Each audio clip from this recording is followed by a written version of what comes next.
On est en live. Ça y est? Ça y est, on est en live. Ça y est, c'est incroyable. parti. Ça va, Rémi? C'est génial. Ça va et toi? Ouais, nickel. Bah, content d'être là. Moi, j'arrive de Lyon, là. Content de découvrir tous ces gens à Toulouse. Et puis, content aussi de parler d'un sujet super intéressant qui est un peu en vogue en ce moment, la plateformisation, platform engineering. Bon, il y a plein de termes, mais... Ouais, ben ça va être génial. En tout cas, on a une belle assemblée là pour faire un bon échange. J'espère qu'il va y avoir plein d'interactions. En tout cas, on va essayer de présenter le sujet, essayer de discuter. Le format, il est simple. C'est une table ronde. C'est pour ça qu'on est tous en rang. Il n'y a pas de table, mais ça y ressemble. Et du coup, c'est un format fishbowl. Donc l'idée c'est qu'il y a 4 chaises ici et l'intérêt dans l'interaction, donc dès qu'il y a envie de partager des expériences, dès qu'on a envie vraiment d'échanger, l'idée c'est que vous vous leviez, que vous veniez sur ces 4 chaises et toujours pareil en fait, le but c'est qu'il y ait les 4 chaises de remplies pour qu'il y ait vraiment de l'échange et dès qu'il y en a un qui veut rajouter sa pierre à l'édifice, automatiquement, il va en éjecter un. Du coup, voilà, dès qu'il y a une quatrième personne qui vient s'asseoir, il faut qu'il y en ait un des 3 autres qui s'en aille. Il faut tout le temps qu'il y ait une chaise de libre pour que n'importe qui puisse venir participer. C'est juste ça. Donc nous, on va commencer, mais après, à un moment donné, on sera peut-être plus dans la conversation. Et dès que quelqu'un se lèvera, on pourra revenir, etc. Donc n'hésitez pas à venir participer. Voilà, c'est co-participatif. Exactement. Et du coup, le sujet, vous êtes tous venus pour ça. Le sujet, c'est le platform engineering. Et du coup, on l'a pensé en 3 streams. Tout à fait. Voilà. Donc on a pensé déjà. Il y a un truc sur lequel clairement nous on est en train d'apprendre. On en parlait tout à l'heure là avant de lancer le stream. C'était l'approche produit. Donc la vision produit via le platform engineering. Ça c'est. Je pense qu'on va pas mal en parler. Ça va alimenter pas mal de discussions. On voulait parler aussi d'organisation dans le platform engineering. Donc on a pensé parler team topologies en termes d'organisation. C'est quelque chose qu'on a essayé de mettre en place ou qu'on a mis en place ou qu'on est en train de développer chez nos différents clients, que ce soit Rémi ou pour moi. Et le dernier stream, c'était self-service. Donc voilà, outils sur étagère, services sur étagère, comment est-ce qu'on met ça en place, comment on développe cette plateforme, quoi. Donc voilà. Donc ouais, je pense, à la base, on s'était peut-être dit qu'on allait faire peut-être 20 minutes sur chaque sujet, mais je pense que ça va être trop compliqué. Les sujets vont s'intercroiser probablement, donc on va laisser le flow avancer, puis on verra comment ça se passe. Et puis on essaiera de prendre aussi les questions sur le chat s'il y en a. Il n'y en a pas pour le moment, mais voilà, donc s'il y a des gens qui sont connectés, n'hésitez pas à réagir aussi sur ce qu'on dit. Carrément. Et du coup, je te propose qu'on introduise le sujet. C'est que le platform engineering. Ouais. Et du coup, vas-y. Hein. Ouais. C'est vrai qu'il y a plein de définitions, je pense, mais moi j'ai tendance à dire que le platform engineering c'est du DevOps à grande échelle, enfin DevOps, DataOps, du dev aussi même quelque part à grande échelle. C'est faire de la tech pour des techs, c'est mettre à disposition des outils, des services pour les équipes qui vont délivrer plutôt du métier, donc de la valeur métier à des utilisateurs finaux. Donc ça va simplifier la vie des équipes produits, c'est fournir des moyens d'accélérer aussi des choses chez eux pour pas qu'ils se préoccupent vraiment de leurs besoins métiers et pas de ce qu'il y a autour, tout en proposant des outils, on va dire, qui sont évolutifs, qui sont customisables aussi, ça c'est super important. Voilà. C'est un peu la définition que je donne au platform engineering de base. Ça permet de resituer un petit peu le sujet pour tout le monde. Et toi, qu'est-ce que tu rajouterais à ça peut-être? Ah, mais je suis totalement d'accord avec toi. Donc c'est pour ça qu'on s'est retrouvés à cet endroit-là, heureusement. Mais on est d'accord sur la définition, ça va? Ouais, c'est ça. On est d'accord sur la définition. Je sais pas si tout le monde est d'accord sur la définition du platform engineering. Est-ce que vous vous y retrouvez dans cette définition? Ouais. Vas-y, tu peux venir. Tiens, vas-y. Du coup, je me présente, Clément Esminidad. Je suis CPO de la plateforme Data et IA du groupe Thales. Et du coup, je retrouve beaucoup les sujets qu'on a discuté, que vous avez discuté juste avant. Et totalement d'accord avec toutes les différentes définitions. Il y a une composante qu'on retrouve de notre côté, c'est le sujet de décomplexifier le SI, décomplexifier les opérations que l'on a afin de découpler cette adhérence. C'est-à-dire qu'aujourd'hui, on voit le platform engineering comme un moyen de simplifier l'accès au SI et accélérer les différents besoins métiers pour que du coup, les évolutions du SI, l'obsolescence et les évolutions des différents produits internes puissent pouvoir se faire soit sur les couches basses, soit sur les couches applicatives un petit peu plus hautes comme par exemple des chaînes CI/CD que l'on souhaite changer ou des runners spécifiques. Par exemple, changer Jenkins avec GitLab, par exemple. Yes. Ça, du coup, que ce soit géré par une équipe plateforme et que ce soit pas à disposition de chaque équipe qui vont recréer leur propre pattern de chaîne CI/CD et de Dev Factory. Et c'est vrai pour du dev, mais c'est vrai, enfin du dev logiciel, c'est vrai pour du dev data, c'est vrai pour de la data science, et c'est vrai pour plutôt du low code, no code, pour de la BI ou pour d'autres choses. Ouais, totalement en phase avec ce que tu dis. Ouais. Et du coup, t'es vraiment dans le positionnement, je sais pas si on entend quand même, ça va être chiant. Mais du coup, t'es vraiment au final dans le positionnement de la décomplexification de tout ce qui est infrastructure, outils et mise à disposition de quelque chose plutôt clé en main, facile à utiliser pour des utilisateurs. Ouais, c'est exactement ça. Non, mais c'est sympa. On voit aussi le platform engineering comme aussi un vecteur de création de maturité au sein du SI, parce que je suis au sein du SI, parce que obligatoirement, cette notion de platform engineering, de créer du self-service, de découpler, etc., ça oblige à avoir une claire compréhension des besoins métiers et de leur parcours utilisateur. Parce que si on veut venir décomplexifier, il faut qu'on sache déjà comment ils l'utilisent. Et dans certains groupes ou dans certaines entreprises, c'est assez neuf de se préoccuper de ces utilisateurs et pas juste de se préoccuper de livrer des projets et qu'ensuite ça tourne. Du coup, c'est aussi un gros vecteur qu'on attend. Okay. Et ouais, c'est intéressant ce que tu dis sur l'approche produit. C'est un peu le nerf de la guerre. C'est un peu le nerf de la guerre en fait, l'approche produit. Parce qu'en vrai, la plateformisation, ça peut vite devenir un sujet où ça part dans des dérives techniques, où tu mets en place des outils qui sont pas utiles pour tes équipes produits ou pour tes équipes techniques, quoi, qui vont développer tes applications. Et du coup là, si tu pars dans la dérive, en fait, ton équipe plateforme, elle sert plus à rien, quoi. Et cette approche produit là, aujourd'hui, nous, on est en train un peu de se chercher. Moi, j'ai pas encore trouvé la bonne solution, en sachant que on en parlait tout à l'heure tous les deux, mais c'est compliqué aujourd'hui de trouver des gens qui veulent faire PO. Des sachants PO tech, aujourd'hui, il n'y en a pas, ou ça existe très peu, quoi. Les quelques-uns qui existent, ils sont déjà occupés, ils sont pas dispo, quoi. Donc globalement, nous, ce qui se passe, moi, ce que je vois chez mon client, souvent, c'est que c'est les techs qui prennent le rôle de la casquette de PO sur leur périmètre. Et du coup, on est plusieurs dans mon équipe plateforme, je sais pas, on est une dizaine là, dans le strip, on a une équipe plateforme qui est divisée en 3 sous-équipes. On en parlait tout à l'heure, mais ouais, du coup, il y a la partie infra, une partie dev, une partie run. Donc ça, c'est une nouvelle organisation qu'on a lancée cette année. J'ai pas assez de recul pour vous dire si ça va être bien, pas bien. On pourra peut-être parler de team topologies après aussi. Mais voilà, et du coup, moi, j'ai un périmètre dans mon équipe infra. Et j'échange avec mes utilisateurs finaux, qui sont des équipes, des techs. Et je vais essayer de récolter le besoin un peu au vol, comme ça, en faisant du support sur certains services, certains outils qu'on leur propose. Et des fois, dès que je vois qu'il y a une autre équipe qui a ce même besoin-là, je me dis, ah oui, là, il y a quelque chose à faire, il faut qu'on fasse un dev un peu générique, qu'on leur propose une solution. Et voilà, c'est un peu comme ça que l'approche qu'on a aujourd'hui, c'est un peu ça. Donc, on est en mode vraiment best effort. Moi, je suis quand même dans le delivery principalement. Donc, je fais beaucoup d'implémentation, d'outils, de services et autres. Et voilà, j'ai pas pour le moment, je suis en train de me chercher, quoi, sur l'approche produit.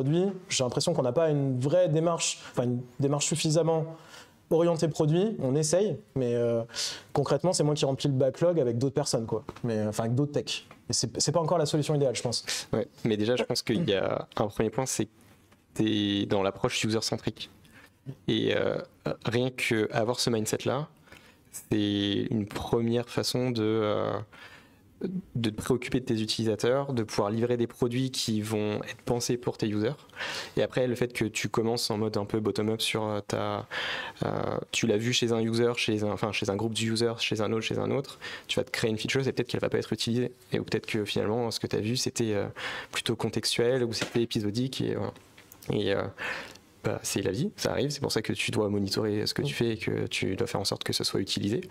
C'est aussi pour ça qu'il y a des rôles de product marketer, etc., des personnes qui vont aller faire en sorte que tes utilisateurs utilisent bien ce que tu fais et qu'il y ait bien un fit, un business fit ou un solution fit. Mais ça, tu vois, ça reste très bottom-up ou opportuniste. Et pour moi, le rôle du PO, c'est de penser le produit en tant que tel et de vraiment gérer ce produit, d'avoir une stratégie et une roadmap associée pour répondre à des besoins utilisateurs et surtout des besoins business, que ce soit des besoins business internes ou des besoins clients externes. Pour moi, c'est exactement la même chose. Ça reste du coup des projets qui, in fine, vont payer d'une manière ou d'une autre, soit monétairement, soit avec des heures. Et au final, ça revient quand même à du cash. Du coup, pour moi, le rôle du product owner, que ce soit sur une app web ou sur un produit plateforme, c'est de prendre ses besoins business, de pouvoir les démoduler en vision, en objectif, en roadmap, de pouvoir engager ces personnes associées, les différents groupes d'utilisateurs, et de aussi reprendre les feedbacks terrain et de pouvoir alimenter la roadmap grâce à ça. Et pour moi, la clé d'assurer un produit qui est fonctionnel, c'est d'avoir cette double approche. Prendre une vision, l'engager, et aussi reprendre, s'assurer qu'il y ait bien un fit terrain. Donc je dirais, le petit truc qui manquerait, je dirais, c'est de se dire qu'est-ce que, à l'échelle de ton client, qu'est-ce qui est nécessaire sur les 3 prochains mois, les 6 prochains mois, l'année prochaine. Yes, je vais rebondir sur un truc que tu as dit là, qui a été intéressant, c'est potentiellement, ok, donc en effet, ce que tu disais, c'était que j'arrive à capter des besoins de certains clients à la volée en discutant avec eux, en faisant du support sur certains sujets, en faisant du pair, etc. Et des fois, j'arrive à recroiser ça avec d'autres besoins d'autres équipes et je me dis, ok, il y a un truc là, je rajoute un ticket dans notre backlog, on voit comment on le traite, et potentiellement, la feature, en fait, elle sera jamais utilisée. Alors du coup, ça peut paraître un peu contradictoire, mais au final, ça m'arrive quasiment jamais. Genre, souvent, c'est utilisé. Et il y a un truc aussi qui fait que ça marche bien, c'est que souvent, en fait, je vois notre interface de communication avec nos clients, c'est toutes les semaines, on a une réunion d'1 heure, on appelle ça le kiosque client, et les clients sont là, donc il y a une centaine de personnes, il y a pas mal de gens, quoi. Et il y a l'équipe plateforme, il y a les clients qui sont là, et en fait, nous, on présente les features qu'on a délivrées pendant une semaine, sur la dernière semaine. On présente aussi des petites news, on a fait de la veille, etc. Il y a potentiellement des POC qui sont en cours, on parle des POC aussi, enfin, on parle de pas mal de choses. Les clients aussi viennent proposer des recs qui nous présentent, donc ça, c'est super intéressant. Et il y a un truc, on en parlait tout à l'heure, c'était que justement, ce qui est plutôt cool avec l'aspect, genre, vu que c'est bidirectionnel, les clients, des fois, en fait, nous font des recs. Là, en fait, on se rend compte qu'il y a plein d'autres, il y a plein de gens qui sont intéressés dans le kiosque, dans le chat, et du coup, on se dit, ok, là, il y a quelque chose, faudrait peut-être qu'on récupère ce qu'ils ont fait et qu'on le propose dans la plateforme, qu'on le rende générique, en tant qu'outil, en tant que service, et du coup, on a pas mal aussi cette approche-là. Et ça marche vachement bien, souvent. Et du coup, ça fait qu'on est sûr de taper dans le mille, en fait. Parce que déjà, en fait, quand on reprend le ownership de cette feature qui a été développée à la base chez un client parce qu'ils avaient le besoin, ils étaient peut-être les seuls à l'avoir, ou nous, comme on n'a pas de démarche produit, on n'avait pas pu identifier que c'était un besoin transverse. Donc on va récupérer ce qu'ils ont fait, souvent avec leur aide, hein. Ils vont venir en mode inner source, on va ouvrir le projet, ils vont venir co-contribuer, ils vont nous aider à maintenir le produit. Exactement, et potentiellement une feature Teams, là on n'est pas à ce niveau-là, mais toi tu pourras en parler peut-être un peu plus sur ton périmètre, parce que eux ils le font chez son client. Mais ouais, du coup on récupère le truc, on le rend générique, et après il est réutilisable aussi par les autres équipes, donc c'est super intéressant. Et souvent on tape plutôt dans le mille, tu vois. Ce genre de structure, ouais, ça marche super bien. Ouais, mais après, ça répond pas forcément. Est-ce que tu arrives à construire une roadmap dans le temps? Non. Est-ce que tu arrives à construire une roadmap sur l'année qui arrive? Moi, je trouve que l'approche qu'il faut avoir dans le platform engineering, en tout cas, c'est ce que nous, on est en train de tester et qui est plutôt intéressante, c'est de se dire qu'on est éditeur de logiciels. Et que du coup, on se positionne en tant qu'éditeur de logiciels. Et du coup, comme tout SaaS qu'on utilise et nous qu'on consomme, en fait, la première réflexion qu'on va avoir, avant de penser innovation, changement ou quoi que ce soit, on va d'abord demander à l'éditeur de logiciels s'il n'y a pas une évolution à apporter sur leur plateforme pour répondre à leurs besoins. Et donc du coup on fait ça, et en même temps en tant qu'éditeur de logiciels, on essaye d'avoir le cran d'après, on essaye de construire aussi une vision de ce logiciel-là, et justement nous sur la plateforme data qui est composée de... Alors, je pense qu'on a 5-6 grosses briques dans une plateforme data, c'est pas beaucoup plus compliqué que ça. si on se limite vraiment à des grosses briques, à des gros services. Et sur ces 5-6 grosses briques, on essaye d'avoir une vision de où est-ce qu'on va l'amener, comment on va... Et ça, après, on vient le confronter, au final, à nos utilisateurs. On leur dit, ça, est-ce que ça ne t'intéresserait pas? Et du coup, ça nous permet de faire de la priorisation et on a la chance d'avoir voilà, une vision long terme plus intéressante, je trouve, que faire du tout venant. En fait, Ouais. je prends, je construis, je suis content, la CSAT est bonne. Justement, c'est une approche qui est intéressante. Je sais pas si vous avez eu, si tu essayes d'avoir cette approche-là d'éditeur de logiciels. Bah, en fait, on l'a carrément parce que sans trop dévoiler, Thales c'est un groupe dans la défense et du coup on a des environnements qui sont très contraints, qu'on peut pas forcément opérer et du coup à la fois on build un produit, on l'opère mais aussi on le donne à des équipes pour venir l'opérer. Et donc obligatoirement on se place dans cette approche de software editor. Parce qu'une grande partie des features qu'on build, soit sur des logiciels qu'on achète et qu'on intègre, soit sur totalement une stack open source, qu'on vient hardener, qu'on vient faire pas mal de petites choses associées. Donc c'est quelque chose qu'on a vu et ça apporte et ça demande surtout un niveau de maturité dans l'équipe qui est pas forcément facile à atteindre parce que ça demande d'être user-centrique, mais ça demande aussi de pouvoir faire du run, de pouvoir gérer les incidents, de pouvoir gérer aussi le coût associé, les formations, d'avoir des guides utilisateurs bien propres, et ça devient en fait vraiment la topologie des équipes et va évoluer énormément. Et on va demander en fait aux équipes qui faisaient du build classique DevOps et les platform engineers de changer leur mindset en fait. Et ça c'est très complexe. On n'a pas encore trouvé le bon truc parce que souvent on lâche beaucoup on fait beaucoup de features et d'innovations et on est en train de plus en plus de faire ces sujets de comment les features peuvent être adoptées par les utilisateurs du mieux possible. Et ça pour moi c'est le sujet software editor. Ouais, je voulais juste rebondir sur les points que vous avez un peu discuté jusqu'à présent, justement avec cette approche produit. Je trouve que c'est vachement intéressant. Je me posais la question, en fait, comment est-ce que vous arrivez, vous, à l'implémenter pour créer de la valeur? Parce qu'en fait, vous l'avez dit tout à l'heure, le platform engineering, c'est un peu de la tech pour de la tech. Et comment est-ce qu'on montre, du point de vue du client, comment est-ce qu'on quantifie, en fait, pour vous, la capacité à une équipe plateforme de créer de la valeur par la priorisation des tâches? Comment est-ce que vous pensez que ça se réalise? Du coup, nous, on est une équipe data qui fait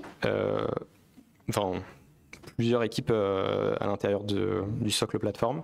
On a des équipes BI, on a des équipes data et on a des équipes d'IA et d'IA générative qui mettent à disposition un ensemble de services pour des développeurs BI, pour des data ing et pour des data scientists et AI engineers. Et du coup, on va hoster les produits qu'ils vont développer et en fait, on voit en combien de temps ils font leurs évolutions et en combien de temps ils faisaient par exemple des PR ou des merge requests pour déployer sur la plateforme, en combien de temps ils ont réussi à le faire. Entre le moment où ils ont eu une idée qu'ils nous ont partagée et le moment où ils ont réussi à le déployer, on voit ces temps passer. Et du coup, de manière très simple, on va regarder en combien de temps et combien de produits ils vont déployer sur la plateforme. Et quand on voit qu'une équipe qui déployait 5 pipelines Spark passe à 50 pipelines Spark en l'espace de 2 mois, c'est qu'on leur a créé de la valeur. En supposant que derrière, ils ne créent pas ça pour s'amuser et qu'il y a un enjeu business, bien sûr. Ouais, de notre côté, on a eu une approche produit comme tout produit, même un produit web en fait. C'est que du coup, d'abord, tu pars sur tes personas. Quelles sont les personnes que tu veux servir? Effectivement, on a 3 typologies de personas qui vont être d'abord les équipes qui vont construire, qui vont build sur ta plateforme. La deuxième, généralement, c'est la DSI. Tu vois, ceux qui s'intéressent au coût, à l'aspect FinOps, à toutes ces choses-là. Et la troisième, c'est les métiers. C'est les métiers qui sont servis justement par les équipes qui sont les équipes streamlined, qui sont là pour construire sur ta plateforme. Et du coup, à partir de là, tu vas avoir exactement la même approche produit, c'est-à-dire que tu vas avoir tes services. Sur tes services, tu vas avoir un pitch de ton service, tu vas avoir des KPI, pour pouvoir mesurer en fait est-ce que ton service répond bien aux enjeux de tes 3 personas et l'idée c'est exactement la même en fait que pour une application web avec des utilisateurs. Donc tu vas avoir tout ce qui est métriques d'aura qui sont très classiques en fait dès que tu touches à de l'infra, du déploiement, du test obligatoirement, et après tu vas avoir forcément de la CSAT de tes utilisateurs. Le premier KPI qu'on suit, c'est la CSAT. C'est la satisfaction des utilisateurs de la plateforme, la satisfaction de ta DSI, la satisfaction des utilisateurs métiers. Et au final, après, tu vas voir effectivement tous ces indicateurs de en combien de temps tu étais en capacité de mettre en prod un dashboard versus aujourd'hui avec la plateformisation. Combien de temps tu as pu répondre à un enjeu métier, et du coup tu essayes de briller au travers de tes personas. Toujours pareil, la plateformisation c'est beaucoup sur des aspects FinOps pour pouvoir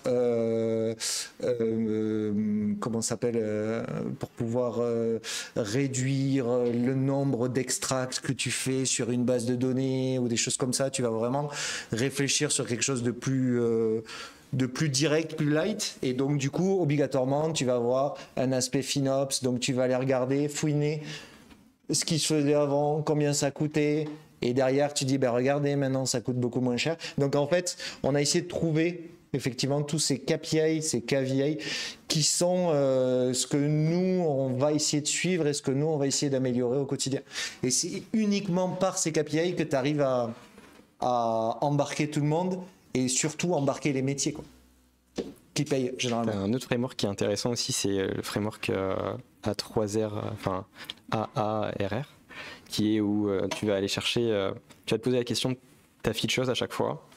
Par exemple, on disait un pipeline qui est déployé, enfin un pipeline qui déploie des dashboards. Tu vas aller chercher en fait, c'est qui tes utilisateurs. Du coup, comment tu vas pouvoir les acquérir? Donc peut-être que c'est des utilisateurs qui sont déjà sur ta plateforme. Donc est-ce que tu vas aller chercher le nombre de personnes qui sont allées sur ton GitLab? Du coup, déjà, comment ils savent qu'ils sont allés sur ton GitLab pour le faire? Donc tu vas aller regarder le nombre d'utilisateurs potentiels, peut-être le nombre de développeurs que tu as dans ta boîte ou que tu as en base cliente. Tu vas regarder ceux qui sont vraiment connectés. Du coup, tu vas avoir déjà une sorte de tunnel qui va te dire ok, eux, du coup, ils sont arrivés sur ma feature. Après, est-ce que du coup, ils l'ont utilisé? Du coup, avec des sujets d'activation. Est-ce qu'ils ont fait leur premier pipeline? En combien de temps ils l'ont fait? Et du coup, tu vas pouvoir traquer avec des télémétries simples que tu peux mettre en place sur tel utilisateur s'est connecté à telle feature, elle l'a utilisé à tel moment, et du coup, ça veut dire que t'as réussi à optimiser son parcours. Et quand tu optimises le parcours du dev entre le moment où il fait son premier commit et le moment où il fait son pipeline, par exemple, où il le run, et du coup qu'il le rerun pas plein de fois, c'est qu'il n'a pas eu de problème sur sa pipeline, ça se traduit en nombre d'heures de ton dev, et ça se traduit en gain pour lui. Et après, tu as des sujets de quel revenu ça crée derrière, comment tu le retiens, c'est-à-dire est-ce qu'il va revenir faire un autre pipeline, et donc tu vas pouvoir mettre des KPI un peu standards comme ça pour voir l'évolution de ton produit. C'est souvent ce qui est fait dans du growth hacking, qui est comment je vais pouvoir faire scaler mon produit, utiliser à plus grande échelle.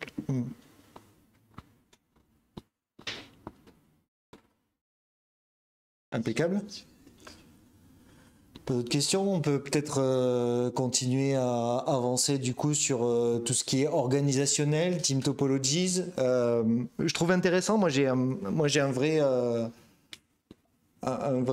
on va dire, pain point ou incompréhension dans cette orientation plateforme engineering qui est aujourd'hui, par exemple, côté data, en fait, ce qu'on fait, nous, c'est que on a potentiellement un outil.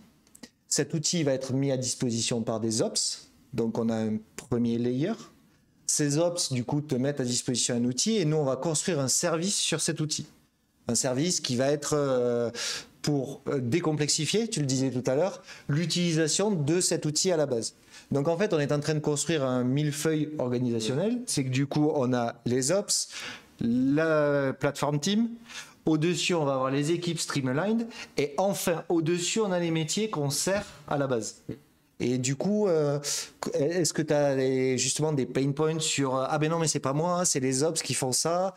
Comment vous avez traité ça? Est-ce que vous avez déjà rencontré ce genre de soucis? Alors ouais, complètement. Et pour moi, ça tient à une façon de penser, à un mindset qui est comment je m'engage sur, je parlais de l'expérience user. L'idée, c'est que s'il y a quelque chose qui revient chez toi en pain point, c'est ne pas dire je passe la balle à quelqu'un d'autre. C'est dire ok, il a ce pain point, je le prends, je le gère, et je vais pas lui dire va voir l'équipe Ops pour faire du ping-pong et dire finalement je sers qu'à un passe-plat. Et du coup, nous, ce qu'on a mis en place, c'est dès qu'il y a un incident, une demande d'évolution, quelque chose qui arrive, on prend l'utilisateur, on prend sa demande et on va la traiter. Et derrière, il n'a pas lui à aller voir quelqu'un d'autre. Certes, il y a du millefeuille, mais tout notre objectif, c'est de dire on t'enlève ce millefeuille, soit par nos features, soit par notre accompagnement d'usage. Donc vous êtes le point d'entrée unique pour les utilisateurs de la plateforme? Non, pas forcément. Quand on est sollicité, c'est-à-dire que, par exemple, le métier, tu prends cet exemple, va contacter ton équipe Streamline, tes développeurs, j'imagine, et après tes développeurs vont dire c'est pas nous, c'est un bug plateforme. Potentiellement, c'est pas un bug plateforme, c'est un bug réseau. Nous, on pourrait très bien dire non, désolé, c'est pas nous, je passe à quelqu'un d'autre et moi je m'occupe de quelque chose d'autre. Ce qu'on dit, c'est une charge, c'est que quand ça arrive chez nous, du coup, on s'en occupe. On dit pas je vais aller voir on dit pas va voir les équipes réseau. On dit ok, je prends en charge le problème et du coup je reviens vers toi quand il est résolu, etc., etc. Et comme ça, on assure qu'à la fois dans le cadre du build, dans le cadre de l'usage, mais aussi dans le cadre des incidents, on décomplexifie et on masque ce qui se passe derrière. Ok. Et ça, du coup, ça suppose un engagement de l'incident manager, du service owner, des différents rôles qu'on peut mettre associés, mais que toute l'équipe est engagée sur un utilisateur a un problème sur une ficheuse qu'on a ou sur une ficheuse qu'on devrait proposer, on le gère. Et typiquement, ça veut dire que, je sais pas, incident réseau, je disais, ça veut dire que nous, après, suite à cet incident, on va discuter avec l'équipe réseau pour dire on veut que ça remonte automatiquement chez nous dans nos propres métriques d'observabilité, dans nos propres... on a des critical user journey, du coup on n'en parle pas forcément là, mais il y a aussi une autre approche en plus du platform engineering, qui est du coup du site reliability engineering, du SRE, qui pour moi va vraiment de pair avec, parce que c'est un sujet d'ops. Et du coup, on rajoute au sein de nos critical user journey, ça revient à faire... un Grafana qui dit c'est up ou c'est pas up, plus ou moins, avec un certain niveau d'engagement, un pourcentage. Et ben on revient regarder avec l'équipe réseau si ils peuvent nous rajouter les différentes métriques qui nous permettront de monitorer le critical user journey. Comme ça, à la suite, on saura potentiellement même dire avant qu'il y ait l'erreur ou quand il y a l'erreur, qu'on saura le prendre en charge. Donc, juste je rebondis là-dessus. Donc ça veut dire que t'es pas impacté, c'est une autre équipe qui est impactée, mais du coup tu le masques, donc du coup tu rajoutes du lead time sur la résolution du bug, et au final, toi t'arrêtes ce que tu fais pour aller régler le souci avec une autre équipe, alors que t'étais dans ton build, dans ta journée à toi. Si ça fait partie d'un user qui peut pas développer, qui peut pas utiliser la plateforme, si ça fait partie des critical user journey, on arrête le build, on s'occupe du run. Quoi qu'il arrive, on va pas rajouter, même si on ajoute de la valeur, on ajoute de la dette technique, à chaque feature qu'on va créer, on va pas rajouter de la dette sur quelque chose qui est pas stable. Du coup, et si on peut pas le gérer là maintenant, on arrête les features, et au prochain sprint, on focus ou voire partiellement, sur la résolution de ce bug s'il est vraiment super majeur.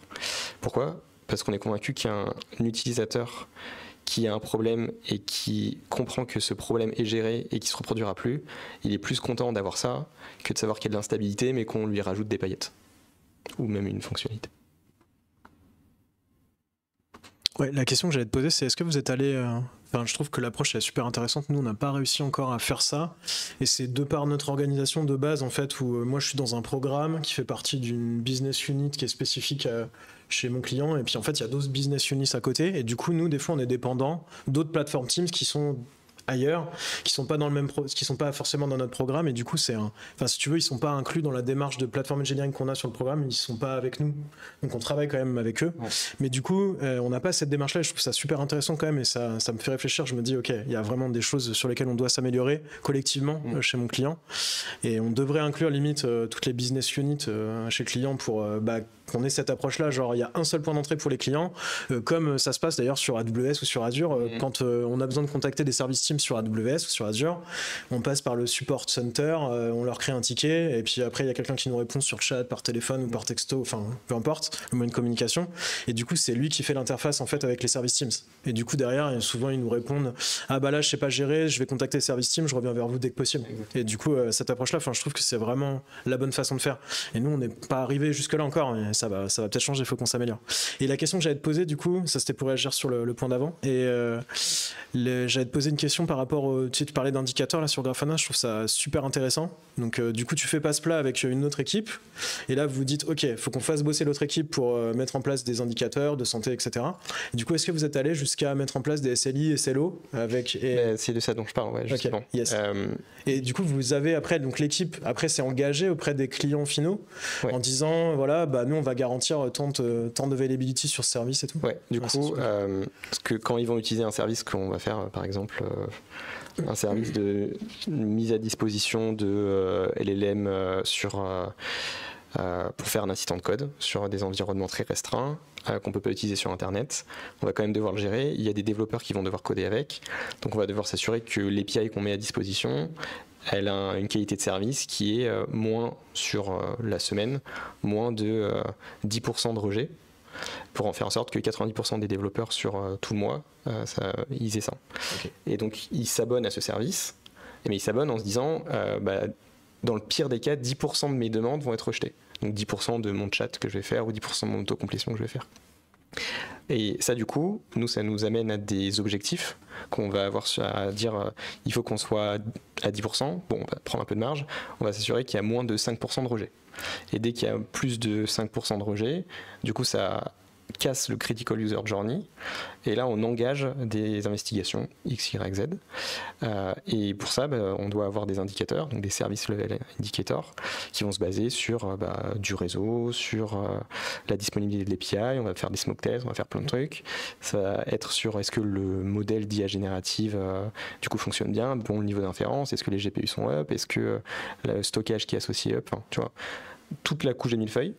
Derrière, c'est qu'un indicateur, et l'utilisateur, lui, il le voit même pas. Bon. Ouais, c'est intéressant. Hein. J'ouvrais le sujet parce que nous, on a adopté en fait l'approche AWS Azure chez mon client justement. C'est de se dire que tout ce qui est en dessous du platform engineering, en dessous de l'équipe plateforme, au final, c'est une seule et même équipe. Donc en fait, on n'a pas décidé de dire vous pouvez contacter n'importe qui, dans tous les cas ce sera géré. C'est que du coup on est en train de construire un point d'entrée unique, peu importe la plateforme, avec un catalogue de services. Voilà, tu as tout un catalogue de services sur lequel tu peux te baser. Que ce soit l'équipe A, B, C, D, c'est pas grave. On ne sait pas qu'il y a multiples équipes derrière. Et en fait, le moindre souci arrive par ce biais-là. Et du coup, après, c'est géré dans toutes les équipes pour justement accentuer vraiment ce positionnement d'éditeur de logiciels qui a son petit chatbot de j'ai un souci, j'ai un problème. Et du coup, peu importe qui gère derrière, ce sera géré, il n'y a pas de souci. Donc, top. Intéressant. Très intéressant. Ça vous inspire? Pas plus que ça. Hein. Peut-être une autre question, mais à tous les deux, du coup, vous allez peut-être avoir des propositions ou des avis peut-être divergents, mais en gros, c'est... Enfin, voilà, Team Topologies, on essaie de l'utiliser là chez mon client. Enfin, on l'a mis en place concrètement. Et moi, pour le moment, j'ai pas assez de recul pour dire genre c'est bien, ça marche du tonnerre. Enfin, je suis un peu indécis. Et j'ai l'impression quand même qu'il y a des effets de bord un peu qui étaient non souhaitables, mais on se doutait que ça allait arriver. Et c'est le silotage en fait. Et au début, on avait une seule équipe plateforme. Maintenant, l'équipe plateforme a été divisée en 3 parties. Là, on se pose déjà des questions. On se dit ok, en fait, on n'arrive plus à savoir ce que font les autres. Mais peut-être que c'est pas grave en vrai. Moi, je me dis que des fois, c'est pas grave. Je suis pas au courant de ce que fait l'équipe plateforme sur la partie DevEx. Je suis pas trop au courant de ce qui je suis un peu au courant côté run parce que des fois ils m'incluent dans des sujets. Mais bon, ça aurait pu être sur le DevEx aussi. Et du coup là on est en train de se poser des questions. Enfin tout le monde se pose des questions. Du coup on a commencé à caler des points de synchro entre les différents streams au sein des équipes, au sein de l'équipe plateforme pour essayer de voir comment faire mieux circuler l'info. Donc après, voilà, on est en train de se chercher là sur l'organisation et je pose la question, c'est est-ce que vous avez ressenti ce silotage arriver? Est-ce que c'est gênant? Est-ce que c'est un atout ou pas d'ailleurs? Est-ce que vous avez un avis là-dessus? Disons que pour Scale, c'est toujours pareil, c'est le souci de passer à l'échelle et au final de plus en plus d'utilisateurs qui demandent de plus en plus d'équipes, de collaborateurs sur l'équipe plateforme. Pour Scale, ce qu'on a fait, nous, c'est un silotage par service. Donc on reste vraiment sur une approche très orientée services qui vont apporter de la valeur à l'utilisateur. Et ensuite, on a fait ce découpage-là qui devient moins gênant parce que entre du coup sont régis des contrats, il y a vraiment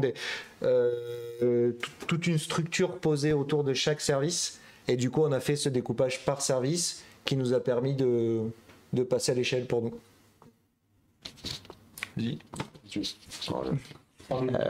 Exactement pareil. Pour moi, derrière la notion de silotage, il y a potentiellement aussi une notion humaine, c'est de la frustration qu'il peut y avoir dans les équipes. On est venu faire aussi de la même manière des équipes par service, donc une équipe BI, une équipe data, une équipe IA générative. On est en train de créer un socle plateforme spécifique, donc pas orienté sur des features pour les utilisateurs, mais des features pour nous-mêmes. C'est-à-dire que, par exemple, sur la stack d'observabilité, on a tous un certain nombre de besoins. Et du coup on veut la faire évoluer plutôt que de mettre dans le backlog de chacun l'évolution du Mimir Loki en version X, Y, Z, faire évoluer certains endpoints, on va le faire de manière globale. Et pour les utilisateurs finaux, la partie Ops un peu, comment on vient simplifier aussi l'usage de certains services. On est en train de créer une équipe dédiée là-dessus. Et chacune a un objectif et une vocation. Et il y a des personnes qui sont spécialisées dedans. Par contre, ce que je commence à voir apparaître, c'est qu'il y a des personnes qui ont un socle de compétences suffisant pour être dans d'autres équipes. Donc, par exemple, j'ai des personnes qui sont anciennement data eng, qui ont fait plein de pipelines Spark, qui sont devenus DevOps, qui font du Terraform, du Ansible, du GitOps avec du Helm et tout le tintouin. Ça fonctionne très bien. Et en fait, il pourrait très bien appliquer ça aussi sur des éléments, sur gérer des GPU et des modèles d'IA. Donc il pourrait très bien aller de la partie data à la partie IA. Il pourrait très bien aller aussi sur la partie BI. Et du coup, il continue à rester sur la partie data. Et ça les intéresserait d'aller voir d'autres technologies. Et le silotage, pour moi, là, il est plus tant d'un niveau fonctionnel, ou mince, qu'est-ce que les gens doivent délivrer, parce que ça c'est le rôle des PO de se coordonner, des Scrum, de faire du Scrum of Scrum, enfin un certain nombre de choses pour s'assurer que ça tourne bien. Et c'est pas le rôle des devs de voir pour quel problème ils ont eu de l'autre côté. Ça, c'est pour ça qu'il y a des cérémonies X, Y, Z au niveau agile pour faire du partage, du knowledge sharing, un certain nombre de choses.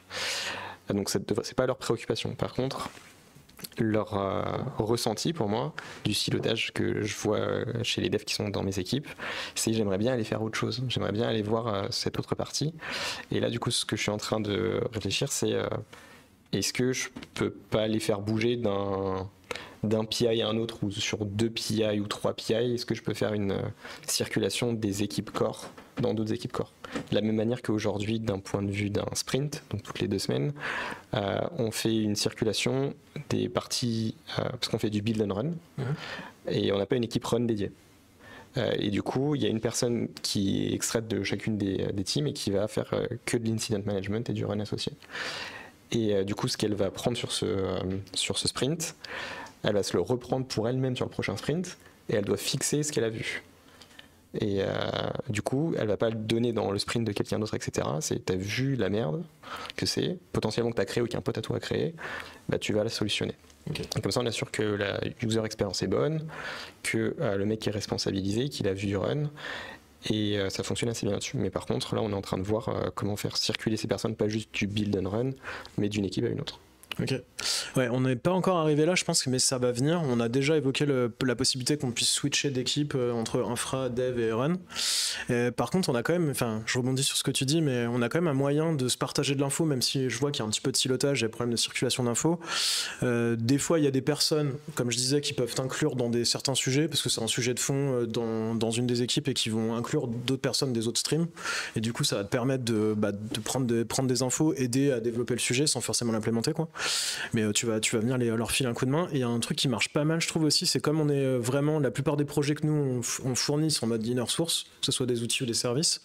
Ils sont pas tous en inner source, mais ils sont ouverts à nos clients beaucoup de fois. Il y a un truc qui marche pas mal, c'est au final entre nous, comme on est comme on est en mode inner source avec nos clients, entre nous-mêmes en fait, on s'envoie nos MR, nos merge requests, nos pull requests, ce que vous voulez. On se les envoie entre nous. En fait, on a un seul chan où on s'envoie nos merge requests. On dit, j'ai besoin d'une review là-dessus. Voilà, nous, nos règles, c'est il faut au moins une validation avant qu'on puisse envoyer sur mail. Le travail, donc en fait des fois on cross-review entre streams et du coup ça marche plutôt pas mal, ça permet de prendre de la connaissance sur ce que les autres font et du coup je me dis le jour où moi j'ai envie de switcher en fait ça sera beaucoup plus facile parce que j'aurai suivi des sujets. Super idée. Ouais, ça marche, c'est une super idée. Ouais, ça marche plutôt bien et enfin on essaie de pousser dans ce sens-là comme on est en mode inner source et tout. Ouais, ça marche plutôt pas mal. Puis de la même façon des fois ça nous arrive aussi de faire intervenir les clients pour venir reviewer nos MR. Et parce qu'ils sont devenus contributeurs en fait de certains projets et c'est intéressant d'avoir leur feedback aussi. On n'a pas réussi à aller jusque là pour l'instant. Ouais. C'est-à-dire que même si on sert bien les users, on n'a pas encore une alliance suffisante pour pouvoir les faire contribuer au produit. Et ça serait genre l'idéal. Ouais. Parce que là, même si tu trouves que tu n'as pas un niveau de maturité très fort en termes d'orga, en termes d'alliance user, j'ai l'impression que c'est génial ce que vous avez. Parce que s'ils viennent contribuer à votre produit, c'est que du coup ils croient au produit énormément et qu'en plus ils ont envie d'y contribuer. C'est genre vraiment inner source, open source base quoi. C'est ouf. Non, mais c'est vrai que ça se passe plutôt bien parce qu'au début, voilà, il y avait eu des tentatives d'inner source qui n'avaient pas trop prise. On a essayé de relancer la machine un peu différemment via la plateforme Team qui a été créée récemment. Là. Enfin récemment, il y a un an et demi, 2 ans peut-être. Et du coup, on est passé de 0 contributeur à 20 contributeurs, peut-être un peu plus entre 20 et 30. Et il y en a certains, ils contribuent toutes les semaines, quoi. Donc c'est assez cool. Alors souvent, ils contribuent sur des outils sur étagère qu'on fournit pour répondre à des besoins qu'ils ont dans leurs équipes. C'est logique. Enfin, c'est logique, oui. Parce qu'eux, ils font avancer leur backlog aussi, ce qui est normal. Mais du coup, à la fin, c'est super intéressant parce que après, on présente. Des fois, le client est OK pour venir le présenter en kiosque, donc notre interface de communication entre client et plateforme Team.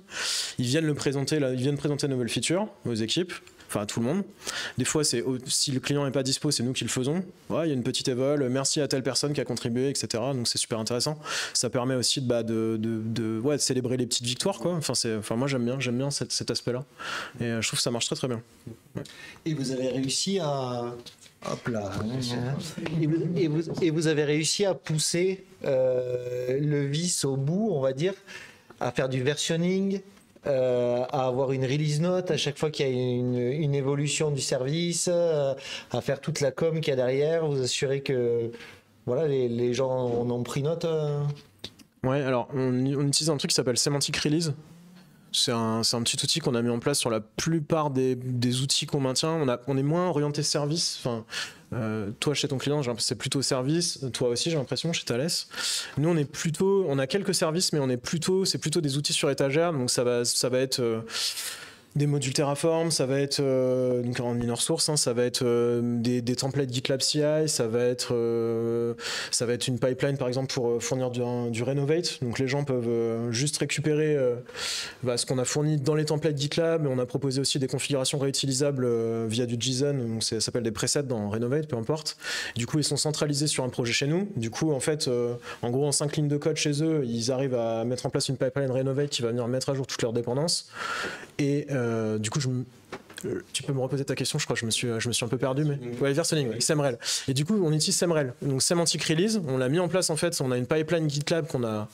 Donc là, on est sur GitLab, mais ça pourrait plus être GitHub Action. On a mis en place une pipeline qui est dans l'inner source, donc que les gens peuvent utiliser, qu'on utilise sur nos modules Terraform, sur Renovate. Enfin voilà, tout ça c'est versionné. Donc à chaque fois qu'on communique sur des évolutions, en fait, les gens peuvent aller voir. Donc, on met souvent les liens des repos quand on discute avec les clients, quand on présente les évolutions. Ils peuvent aller voir sur le repo GitLab et en fait, ils peuvent consulter le changelog direct, ce qui est rempli automatiquement par Semantic Release. Ça marche comme ça. Donc, c'est plutôt pas mal. Cool.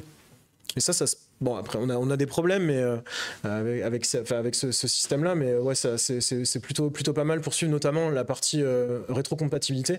Sans ça, en fait, on s'en sortirait pas. Enfin, en plus, après, quand tu mets en place Renovate, en fait, lui, il va...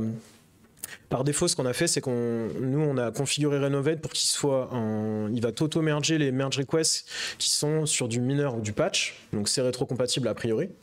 Enfin, sauf s'il y a une erreur sur le module quoi. Enfin, ça peut arriver, mais on essaie de faire en sorte que ça n'arrive pas. Et du coup, sur les majeurs, on merge pas automatiquement. Donc Renovate va ouvrir une merge request. Et du coup, il va l'ouvrir et en fait, c'est au développeur de l'équipe d'intervenir sur son repo pour regarder la modif non rétrocompatible, vérifier potentiellement faire des changes dans le code pour après ensuite merger la merge request qui est proposée par Renovate. Après, voilà, ça c'est pareil, c'est customisable. Les gens sont pas obligés de garder le comportement par défaut. Ils peuvent très bien dire, bah moi, je veux que ça soit que du merge manuel, je veux pas de merge automatique qui soit fait par Renovate. C'est voilà. En fait, à la base, Renovate, on l'a mis en place pour nous. En fait, on est notre propre client souvent sur plein d'aspects. Que ce soit pour des outils comme des modules Terraform, du Renovate, des templates GitLab qu'on va mettre à disposition. Des fois, c'est un besoin qui est interne à l'équipe plateforme qu'on va essayer de tacler. Et en fait, après, on se dit, mais au final, ça peut servir tout le monde probablement. Mettons-le tout de suite en inner source.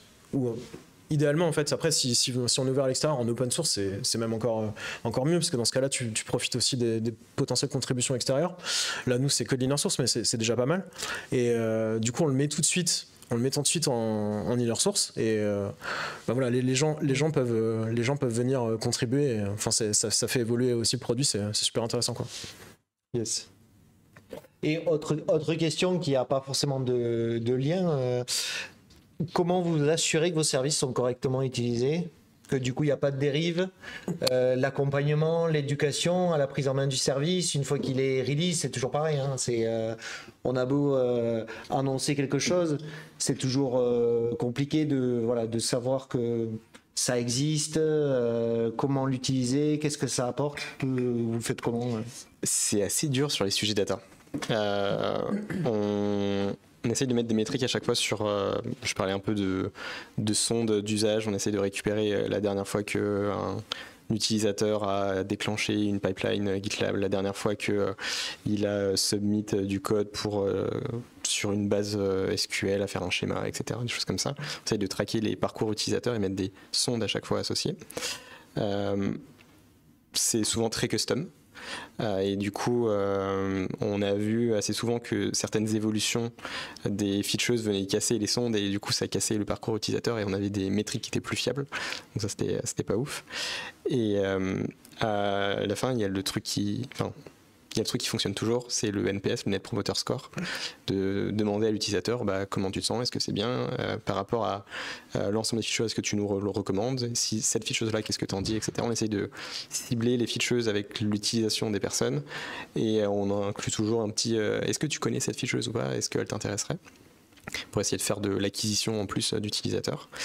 Et du coup, on a la même chose que le kiosque. Du coup, on a les office hours où on invite soit des key utilisateurs, soit des fois on essaie de limiter les office hours parce que c'est assez complexe d'en gérer à trop gros volume. Du coup, on en spécialise dans différentes équipes utilisatrices parce qu'elles n'utilisent pas toute la plateforme, les mêmes fonctionnalités de la même manière.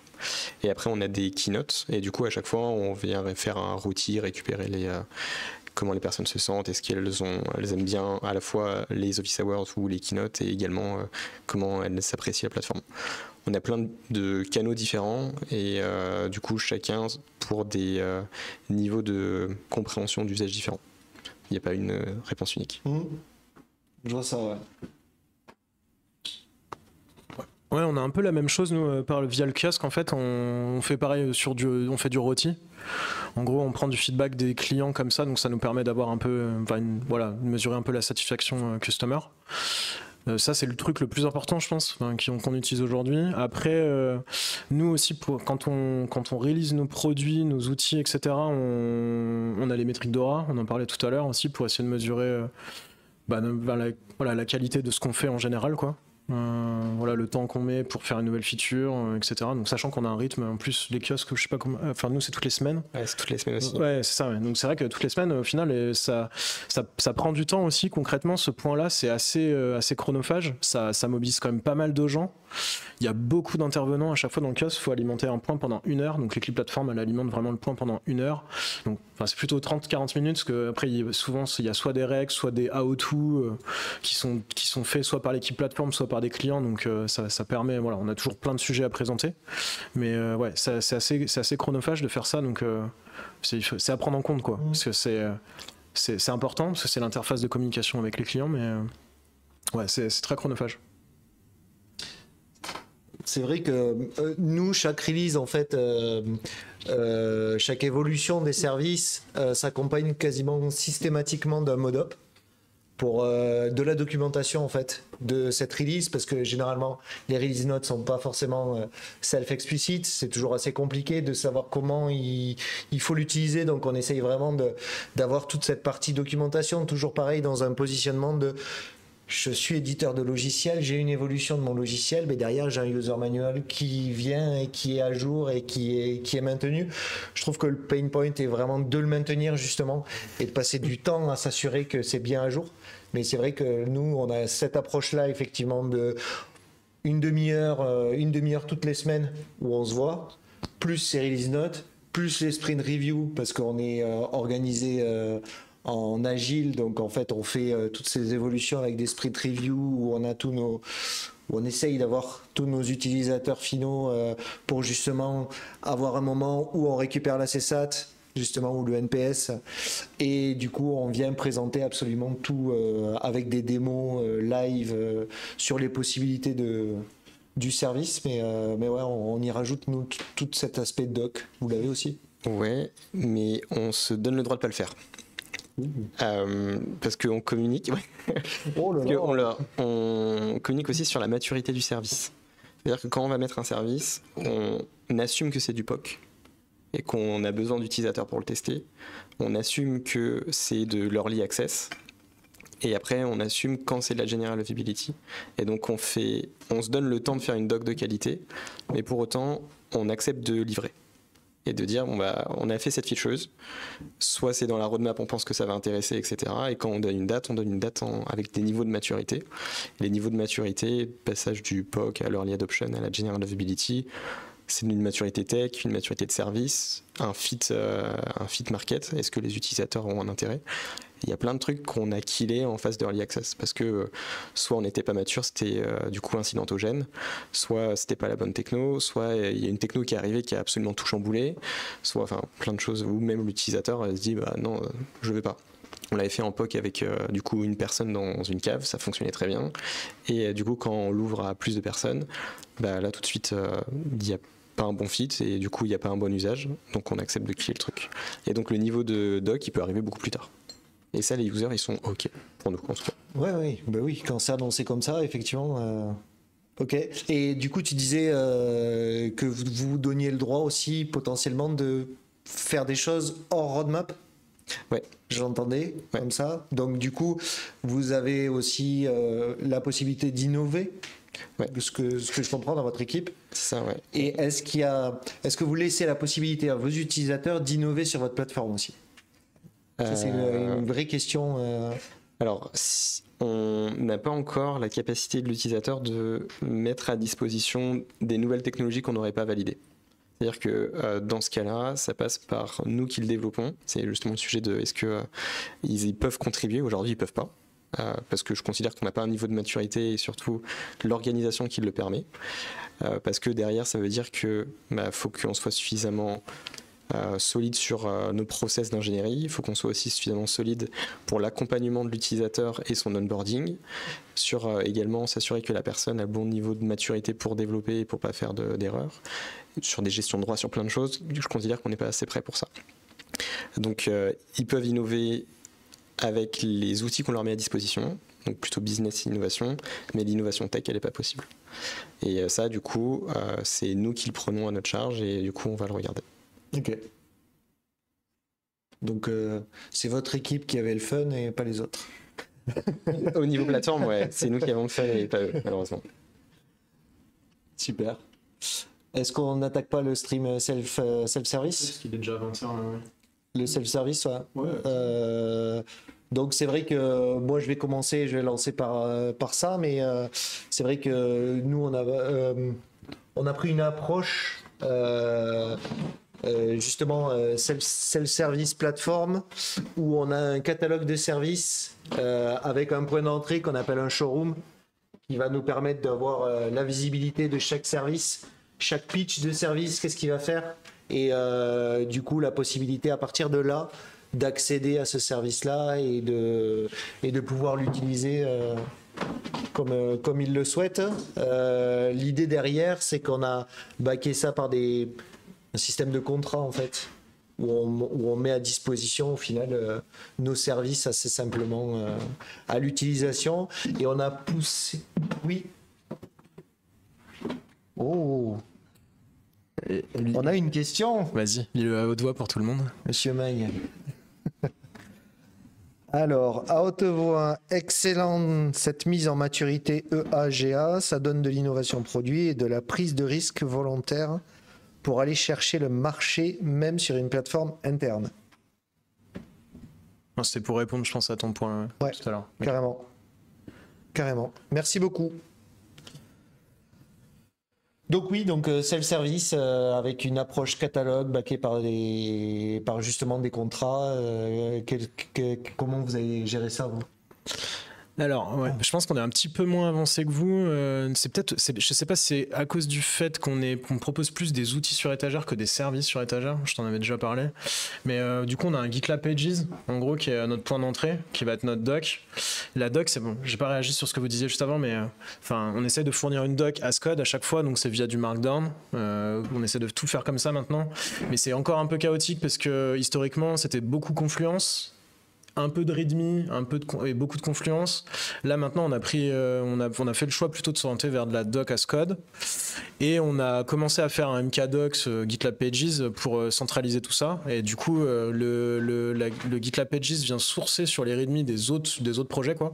Donc ça permet aux gens en fait d'avoir, en gros, ils vont sur le MKDocs, enfin sur le GitLab Pages, et du coup là-dedans, ils ont accès en fait à tous les modules Terraform, Renovate, il y a tous les README en fait des différents outils qu'on propose qui sont là-dedans.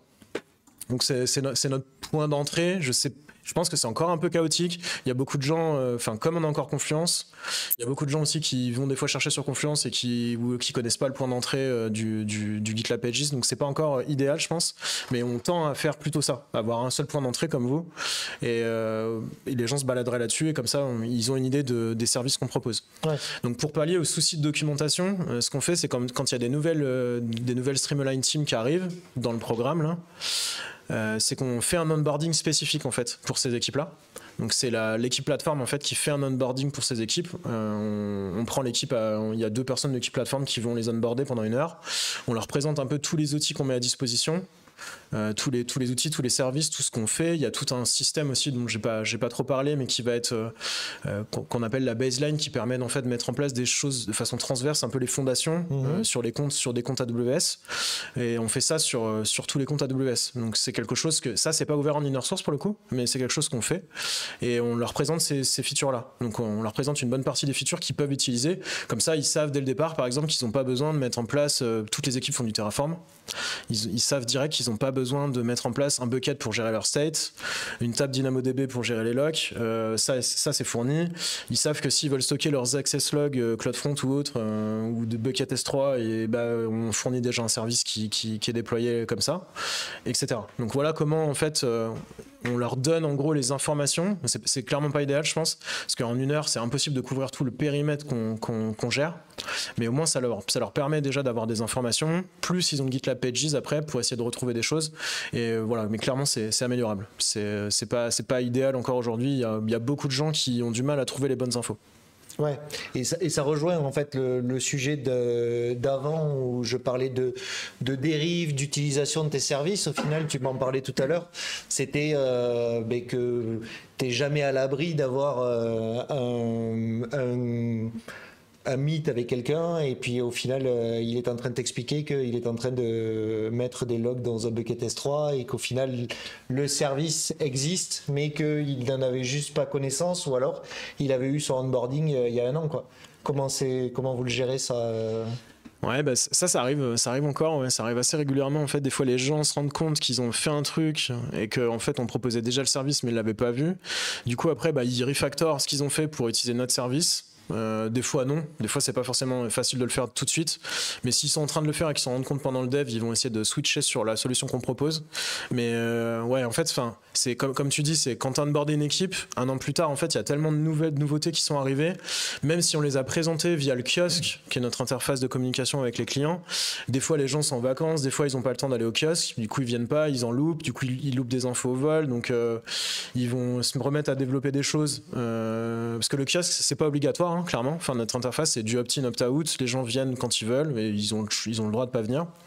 Donc, ouais, clairement, se gérer ce diff de ah bah tiens, ils sont pas au courant qu'on proposait tel outil ou tel service, c'est pas facile, et on n'a pas trouvé de solution idéale encore. Donc je peux pas répondre à ta question du coup.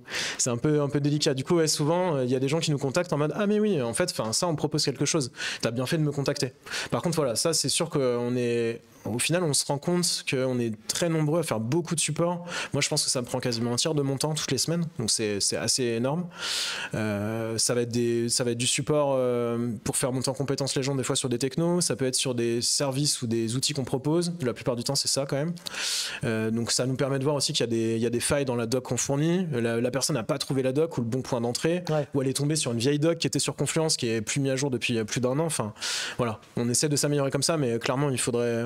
Sur la doc, c'est vraiment compliqué. Ouais. La doc, c'est un vrai problème aujourd'hui. On en a conscience et on essaie de s'améliorer, mais bon, c'est en cours, quoi. C'est un sujet qu'on traite au fil de l'eau.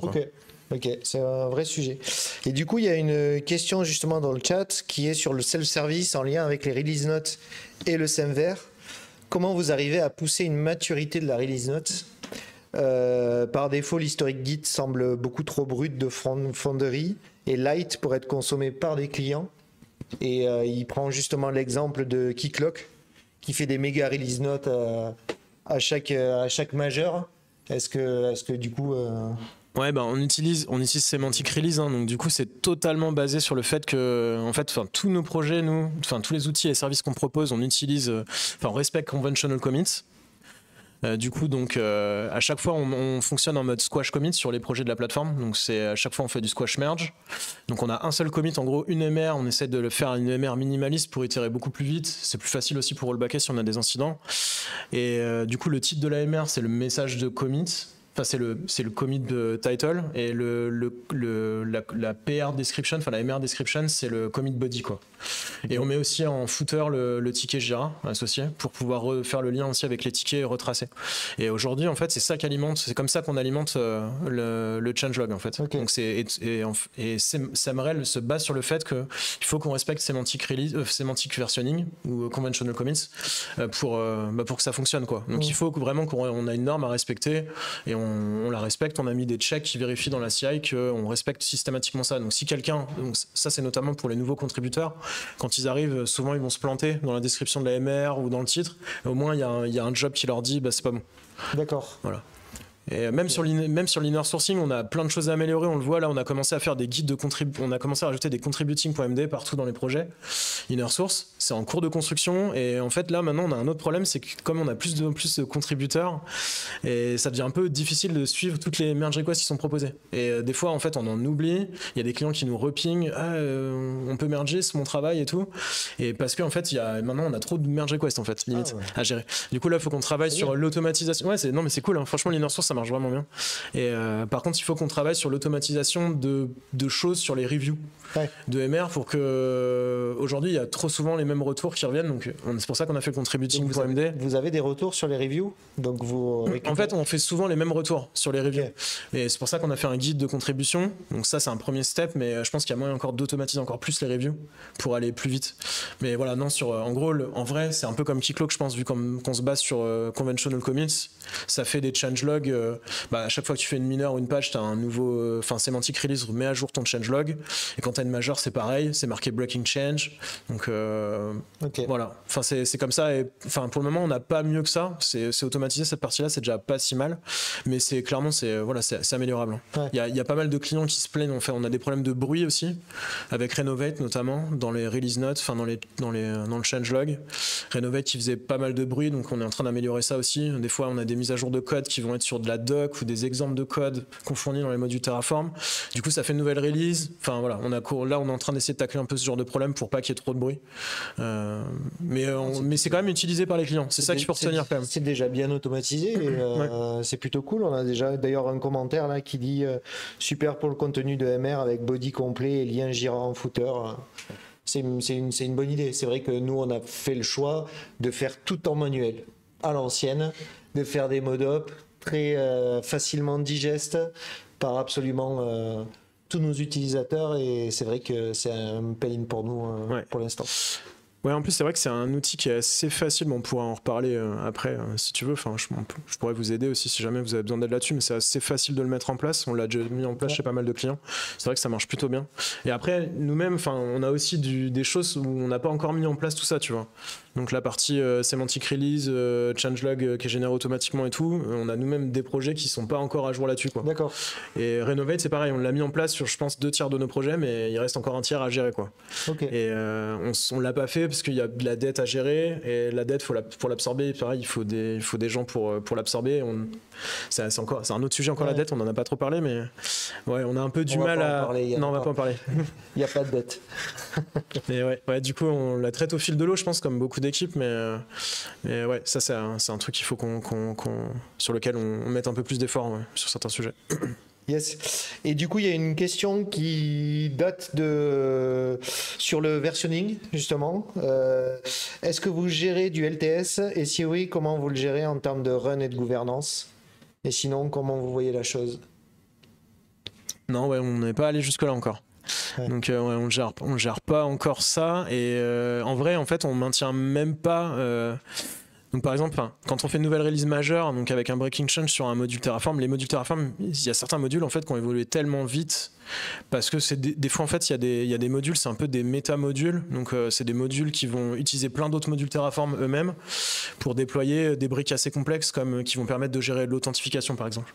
Donc on en a un en particulier qui est déjà en V12 quelque chose, et du coup clairement en fait aujourd'hui on n'a pas eu, il y a très peu de clients qui ont eu besoin sur ce module là, je crois que c'est arrivé 1 ou 2 fois. Il y a des clients en fait qui pouvaient pas se permettre de passer genre en V12 ou en V11, je sais plus quelle version majeure, du coup ils voulaient rester en V10 par exemple, et du coup ils nous ont demandé de faire un fixe, et on l'a fait, et en fait c'est arrivé tellement peu que je pense qu'on le traiterait en fait, on le ferait. En fait, globalement, tout est considéré comme tout serait considéré comme LTS. Si en fait les clients nous demandent ça, sauf si vraiment, je suppose que c'est la version, elle est vraiment trop loin de l'actuelle. Tu vois, si les gens ils sont en V2 alors qu'on a déjà la V12, je pense qu'on leur dirait, là, il faut faire un effort d'upgrade et on va les aider. On a plutôt cette démarche-là, genre vous avez pas le temps, nous on va venir vous aider. Moi, j'essaie de faire ça autant que possible si on a de la bande passante. C'est pas tout le temps le cas, mais voilà, si on peut, on essaie de faire ça. Ok. Voilà. Beaucoup d'utilisateurs, vous avez Oh, j'ai posé la question comme.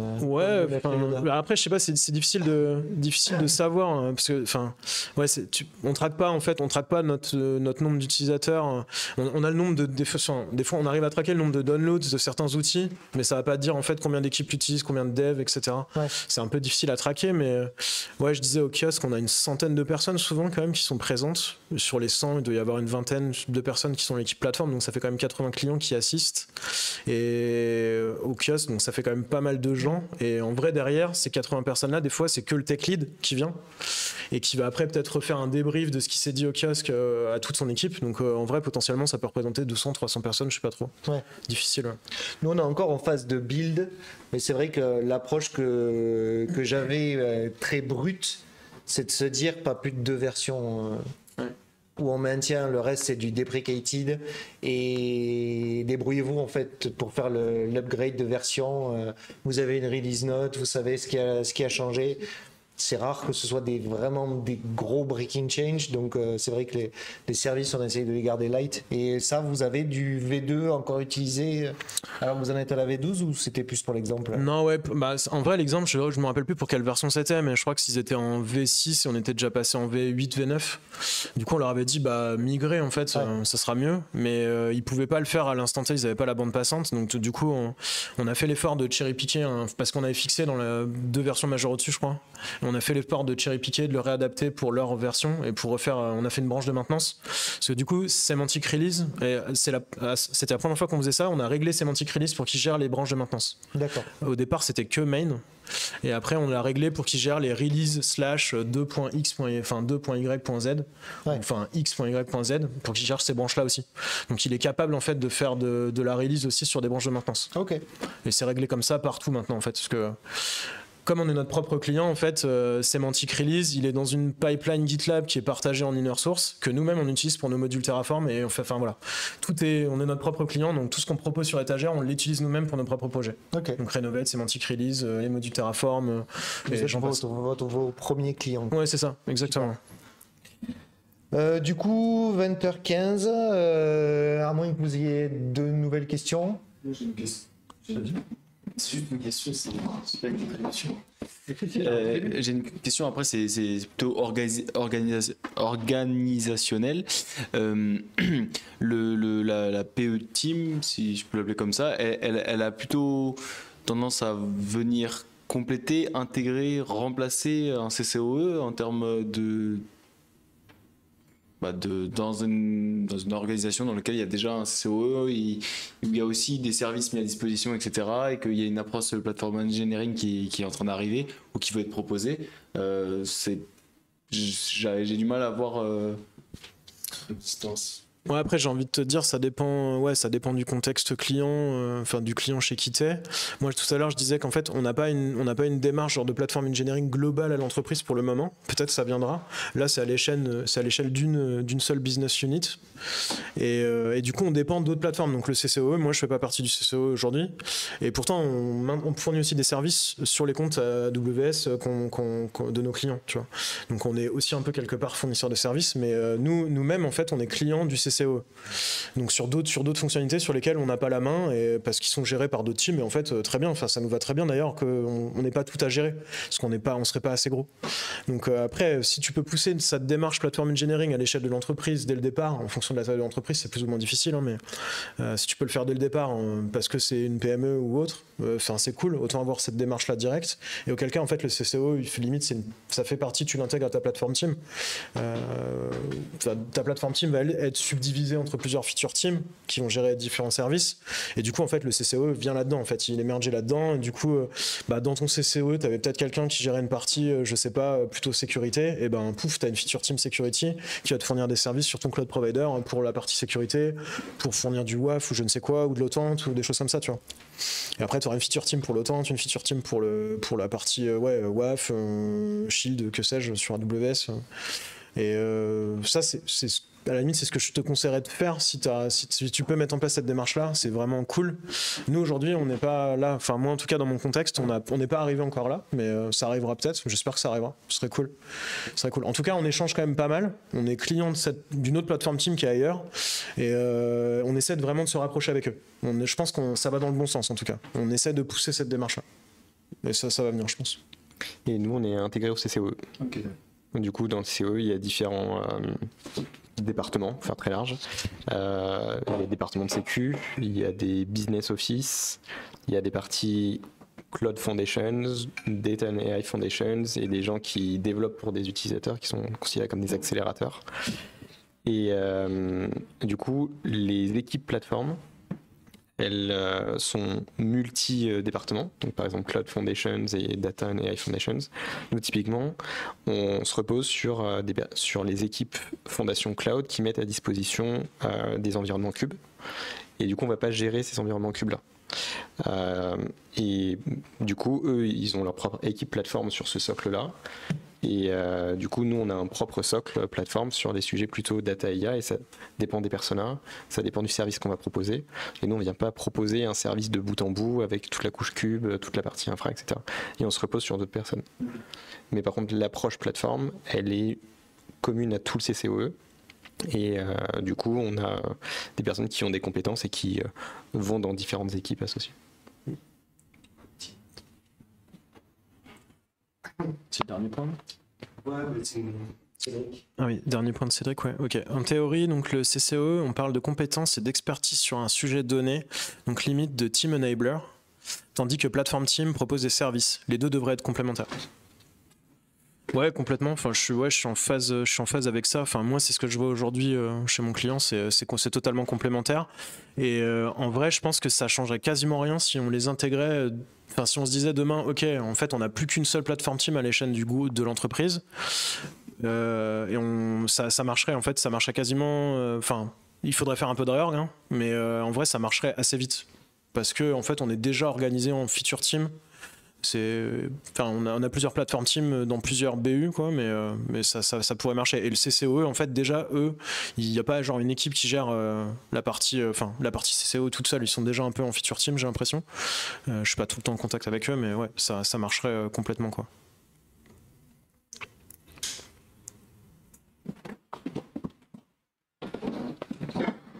On a parlé un peu de topologie tout à l'heure. Vous, justement, vos équipes, on parle de combien de personnes à peu près et vous pensez qu'à partir de combien de temps, enfin, à partir de combien de personnes on peut vraiment former une équipe de plateforme engineering et à quelle échelle, en fait, ça se situe, la plateforme dans un contexte. Quelle échelle tu veux dire en taille? Ouais, en taille de personnes, Est-ce que déjà c'est quelque chose de pertinent? Est-ce qu'on peut parler d'une équipe de plateforme quand on est une équipe d'une dizaine de personnes ou moins? Ouais, complètement. Ouais. Je pense, enfin, après, je sais pas s'il y a un minimum. Enfin, faut être au moins deux pour être une équipe, je suppose. Que si t'as deux personnes qui maintiennent ta plateforme enfin, tu vois, même si c'est adressé qu'à une dizaine de développeurs, ça peut marcher, tu vois. Enfin, tu peux adopter une démarche de plateforme engineering, même avec des petites équipes, enfin, une petite structure. Là, enfin, c'est sûr que à l'échelle dont moi je parlais, on est très nombreux, tu vois. Enfin, on parle de 200, 300, je sais même pas, j'ai arrêté de suivre parce qu'en fait, on grossit assez vite sur le programme, là. Mais enfin, voilà, ça peut être un très gros comme ça peut être aussi très petit. Pour le coup, j'ai jamais appliqué ça sur des plus petits scopes, mais ça devrait pouvoir se faire et être assez intéressant, je pense. En fait, c'est juste que si t'es que deux personnes, ça va être difficile de faire plusieurs feature teams. Enfin, tu en parlais de maintenance de service tout à l'heure dans les équipes de plateforme. Tu pourras pas avoir, si t'es deux personnes, enfin, tu peux pas faire deux feature teams, ça n'a pas de sens. Donc, au final, tu vas plutôt être Enfin, en gros, c'est ton équipe plateforme de deux personnes, elle va fournir un ensemble d'outils et de services sur étagère et elle va les maintenir, ils vont les maintenir à deux, quoi. C'est tout, mais ça marchera aussi, je pense. Du coup, nous, ce qu'on a fait, c'est que d'abord, on a construit sans une idée d'une plateforme team. On a construit la plateforme, ou du moins les premières briques de la plateforme, parce qu'on avait un domaine à servir, un cas d'usage bien spécifique, et du coup, on a construit les premières briques. À partir du moment où il y a une deuxième équipe, en fait, qui gérait un deuxième domaine, c'est là où on a eu cette réflexion de est-ce qu'on crée cette plateforme team pour standardiser en fait en data, standardiser l'ingestion, l'utilisation des services à partir du moment où on avait deux métiers à servir, deux domaines bien spécifiques. C'est là qu'on s'est posé la question et c'est là qu'on a shifté en fait sur cette organisation, quoi. Mais à la base, tu as un besoin. Enfin, tu le sers, quoi. C'est toujours pareil, user-centric, tu essayes vraiment de répondre aux besoins en premier, et puis après tu as cette réflexion à partir du moment où il faut que voilà, t'aies cette ambition, quoi. Ouais, c'était un peu pareil pour nous là, pour la réorg là, dont je parlais tout à l'heure, là où on a séparé l'équipe plateforme un peu en 3 streams, parce qu'on était nombreux dans l'équipe plateforme, je crois qu'on était au moins une vingtaine. L'année dernière, là maintenant, on est probablement peut-être une trentaine de personnes, donc il y a à peu près 10 personnes par sous-équipe, on va dire. Et du coup, En gros, par exemple, si je prends l'équipe Run, avec qui je travaille, moi dans laquelle je suis pas, mais enfin avec qui ça m'arrive de travailler quand même. L'équipe Run, en fait, elle a été créée parce que c'était clairement identifié qu'on a de plus enfin c'est un besoin qu'on a besoin d'adresser. Enfin, on l'a en vision. C'est un besoin utilisateur. On sait qu'on va avoir de forts besoins de monitoring, de run très bientôt, puisque les projets via le programme sur lequel on travaille commencent à arriver en production. Et du coup, pour le moment, c'est les quelques projets qui sont en production et qui délivrent du coup des applications pour des utilisateurs finaux. Et bah, ces projets-là, ils ont dû mettre en place la partie monitoring, run, etc. Donc avec des solutions un peu custo. Et on sait qu'on avait besoin d'adresser ça de façon transverse. Donc c'est pour ça qu'on a mis en place cette équipe run, parce qu'on sait qu'on va avoir des besoins qui vont arriver massivement sur le run, le monitoring, l'availability des applications, la partie, les parties potentiellement astreintes, etc. quoi. Donc là, tu vois, ça semblait plutôt logique de se dire, ok, en fait, il faut vraiment qu'on commence à accentuer l'effort sur la partie run, parce que là, dans 2-3 mois, ces besoins-là vont arriver en masse et on risque de se prendre un parpaing sur la tête si on ne prévoit pas un peu en amont ce qui va nous arriver dessus, quoi. Top. Pour pas que ça dure trop longtemps, on va couper le stream. Merci à ceux qui étaient. Merci aux participants. Merci à Cédric de nous avoir regardé. Je sais pas s'il y avait d'autres personnes, mais. Il y avait pas mal... Oui, sûrement. Ah oui, j'avais pas vu. Yes. Il y a au moins 2 personnes qui ont participé sur le chat. Merci, c'est top. Merci pour vos retours, vos questions. Puis bah. Nous, on va continuer la discussion ici. Ouais, on va continuer ici, mais on va couper le stream. Et puis à bientôt. Ouais, à bientôt. À bientôt sur Twitch ou autre. Salut tout le monde.